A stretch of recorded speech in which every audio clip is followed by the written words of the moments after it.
Oh lama. Hari-hari stok Easy tambah Alhamdulillah. Ini stok lagi. Ini kali kita bawa turun lebih sedikit. Sebab apa?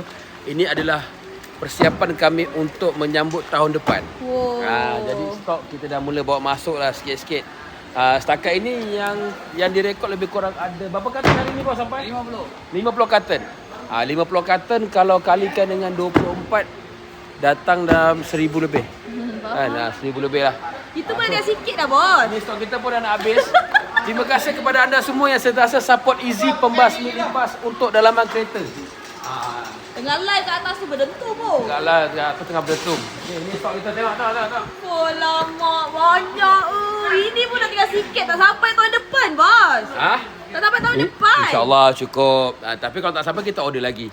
Terima kasih. Ini adalah produk dia. Easy pembasmi lipas. Cara guna dia, start enjin kereta, onkan aircon full volume blower. Goncangkan saja tin Easy ni. Okey. Tinggalkan dekat dalam kereta. Tekan lock ni. Nanti semburan dia keluar, tinggal dalam kereta, tutup pintu dan biarkan selama 10 ke 15 minit.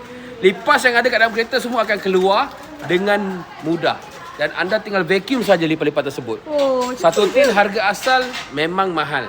Tapi kalau kau tengok dekat beg kuning, kita bagi harga special untuk awak semua. Ada free shipping, ada COD sekali.